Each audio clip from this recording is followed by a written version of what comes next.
Did you know that less than 15% of South Africans have a will when they pass away? Imagine the chaos and confusion this can leave behind for their loved ones. Now, picture offering your family not just memories but also a clear, stress-free path for their future, providing them with clarity and security in their darkest moments. So today we're diving into a topic often avoided but essential for peace of mind, which is about wills. We uncover what a will is, why you need one, and other crucial details. So to make it easier for you, we've actually included timestamps for each topic so that you can quickly find the information that matters most to you.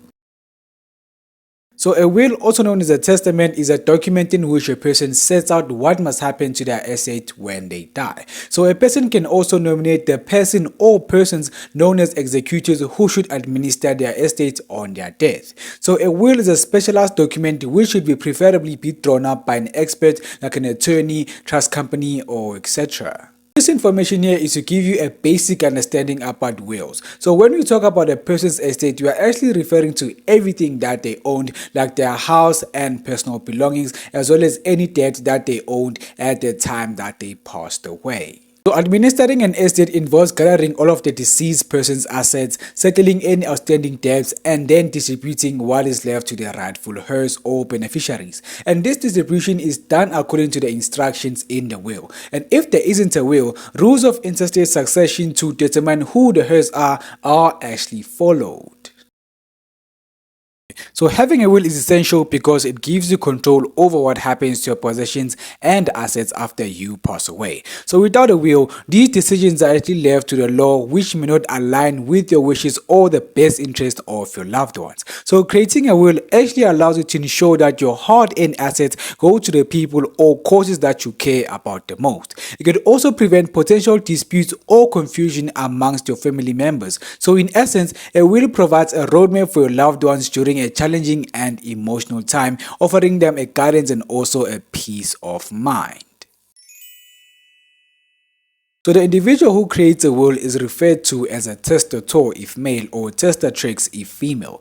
Everyone aged 16 and above is eligible to create a will, allowing them to actually decide how the assets should be distributed after their death. But however, it's very important to note that they should also be mentally sound at the time of creating that will and fully understanding the implications of their decisions.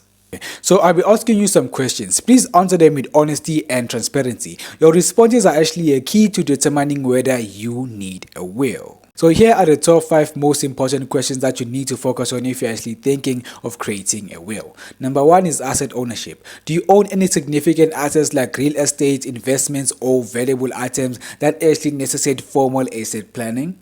Number 2, dependents. Are there minors, individuals with special needs, or elderly relatives who rely on your financial support, impacting the necessity of a will? Number 3, complex family situation. Do you have a blended family, multiple marriages, or potential conflicts among family members regarding inheritance, requiring clarity through a will?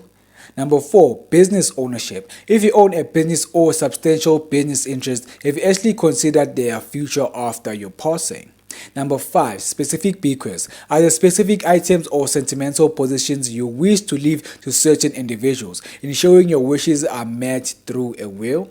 So by reflecting on these questions, you can actually assess your need for a will and other estate planning documents based on your unique circumstance and also preference. But also guys, remember, consulting with legal and financial professionals can actually provide further guidance and assistance when it comes to creating an effective estate plan.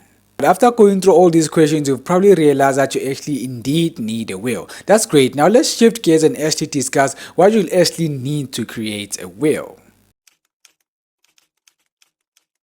So you can get assistance from attorneys, banks, chartered accountants, board of executors, insurance companies, trust companies, and various individuals who actually have the necessary qualifications to do that. You can however draft your own will as well, but you actually need to make sure that it complies with all the relevant formalities to actually be regarded as a valid will. And if you're interested in learning about the best places to draft a will, I can definitely create a video on that. Just show me some love by liking this video and drop a yes in the comment section below, and your feedback will help me understand what content you find most helpful. So I'm looking forward to hearing from you guys.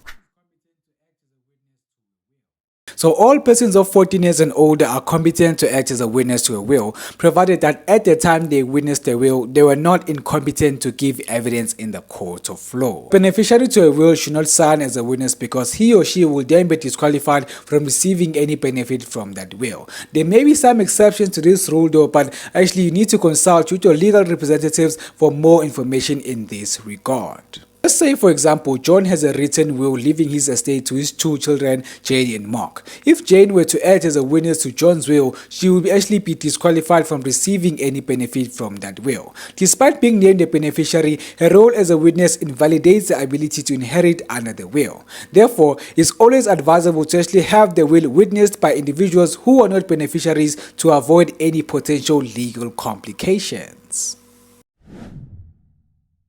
So it's very crucial, guys, to actually keep your original signed will in a secure place with a person or an institution that you trust. And a photocopy isn't considered a valid substitute for the original. What you might want to do is that you might want to have multiple signed copies of your will, each kept safe by different people that you trust. So in this way, you can be sure that there'll always be an original signed copy available after your passing. And make sure that you let your family and heirs or beneficiaries know who has this copy so that they don't have difficulty finding them when the time comes.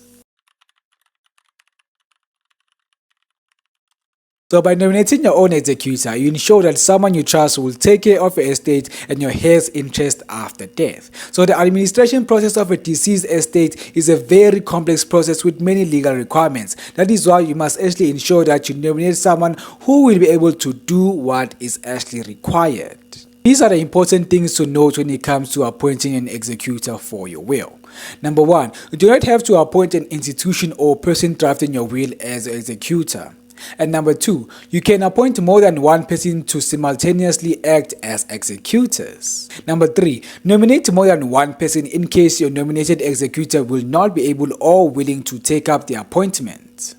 Number 4, indicate whether you would need your executor to provide security to the master for performing his or her duties. If not exempted, the master will then request that security is provided to the full value of the estate, and this is not something that a lay person will normally or easily be able to provide.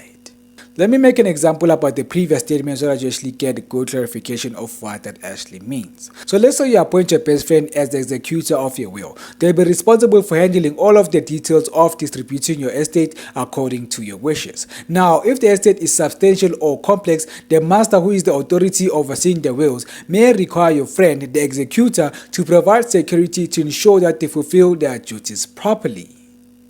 So this security is like a guarantee that your friend will manage your estate responsibly, and if they don't, the security could cover any losses incurred. However, providing such security might not be easy for someone who isn't experienced in legal or financial matters. So guys, it's very important that if your estate is sizable or involves intrinsic assets, it's crucial to consider whether your investor might need to provide this security. So normal prescribed executor's fee is 3.5% of the value of the assets. You, however, are entitled to indicate a different fee in your will, but you should ensure that your nominated executor is in agreement with this if the fee is lower than the prescribed fee. So for example, let's say if Sarah's estate is worth 1 million rands, the standard fee will be 35 rands. Sarah could choose a lower fee like 20,000 rands, but must ensure that the executor Emma agrees to this amount. Clear communication and written agreements are essential to actually avoid future disputes. So this last note is very important because this is what a lot of people avoid when choosing their executors, and the only people who find out about the fees ends up being the family, and they actually have to pay huge fees. So guys, be sure to actually do thorough research when it comes to choosing your executor and actually know the cost that comes with the will and everything else. Okay, so I've covered the essential topics when it comes to everything about wills. So if you actually want to know more about the requirements of a valid will, what is a codicil and other things like who is disqualified from inheriting under a will and etc., then I highly suggest you to go to the Department of Justice and Constitutional Development website, where I'll leave the link in the description below for you if you want to learn more about wills and all the other stuff related to them. So let's recap. So these are the things that you actually need to remember. 1, all wills must be in writing. Number 2, you can sign your will personally or ask someone to sign on your behalf, but that must be done in the presence of the commissioners of oath. And another one is that signing as a witness disqualifies you from receiving any benefit out of the will, including being appointed as executor. You should also keep the original will very, very safe.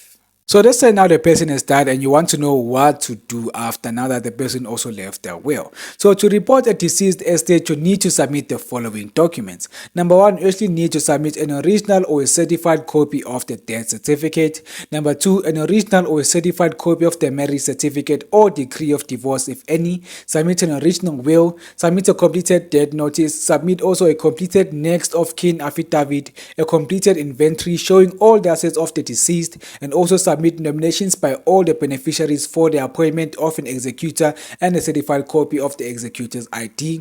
And you should also submit a declaration of existing marriages, a list of creditors, an acceptance of trust as executors/master representatives in duplicate, together with a certified copy of the ID of such applicant. So you've came to the end of the video, but if you feel like wills are actually a waste of time and you prefer having a trust, then watch this video right here where I explain everything that you need to know about trust and setting them up. So I'll see you guys in this video talking about trusts.